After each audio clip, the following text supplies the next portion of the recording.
Allons-nous assister à un événement historique?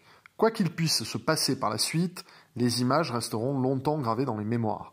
Alors qu'Emmanuel Macron était en discussion avec les représentants syndicaux du site Whirlpool d'Amiens, à la Chambre de commerce de la Somme, Marine Le Pen se rendait concomitamment devant l'usine à la rencontre des salariés, déclarant « Je suis ici à ma place, exactement là où je dois être, au milieu des salariés de Whirlpool qui résistent à cette mondialisation sauvage, à ce modèle économique honteux.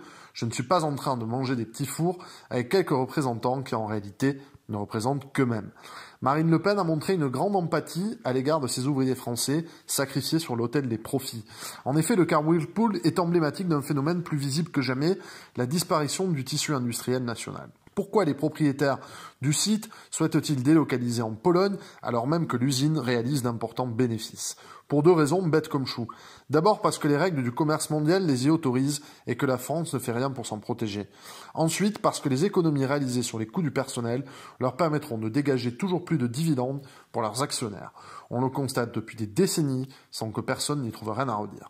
Pour le mentor d'Emmanuel Macron, l'inénarrable Jacques Attali, le sort des salariés de Whirlpool relève de l'anecdote. C'est du moins ce qu'il a déclaré lors d'un entretien accordé à la chaîne LCI. Que sont ces 300 individus, le plus souvent ayant des familles à charge, pour ce monstre froid d'arrogance technocratique? Très précisément, des variables d'ajustement. Il ne connaîtra pas la misère du déclassement pour lui ou sa famille.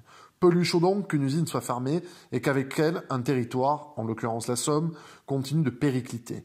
Il a même affirmé que les ouvriers devraient se prendre en main, à l'image d'un jeune soutien de Macron, Charles Aurache, qui a écrit « Ah oui, il préfère Le Pen à Macron parce que sinon on va devoir travailler et se laver les cheveux ». Un tel mépris de classe laisse sans voix. Au-delà, il s'agit d'une preuve d'irrespect à l'égard de cette France, sortie des radars, frappée par la récession, le chômage de masse et les conséquences les plus désastreuses de la mondialisation. Contrairement à ce que pense M. Jacques Attali, les mesures prônées par Marine Le Pen ne sont pas démagogiques, mais raisonnables. Elle entend garder l'appareil productif en France, refusant d'abandonner pleinement notre pays à la fumeuse théorie de la connaissance qui plombe la zone euro depuis plus de 10 ans, date où a été décidée la stratégie de Lisbonne. En outre, elle veut armer la France dans la mondialisation pour que tout le monde y gagne. Bref, choisir la France plutôt que choisir la finance. Les salariés ne s'y sont pas trompés, lui réservant un accueil très chaleureux. De l'autre côté, Emmanuel Macron était reçu sous les sifflets. C'est un tournant majeur de la campagne.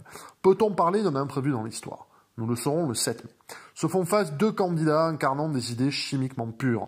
Pourraient tomber dans le piège du miroir en jugeant que l'un défend la droite du travail et la gauche des valeurs, et l'autre la droite des valeurs et la gauche du travail.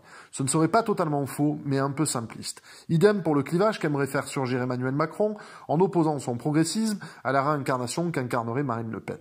Car qui peut décemment croire que l'abolition des frontières, économiques ou civilisationnelles, soit un progrès pour les Français? Toutes les nouveautés ne sont pas bonnes à prendre.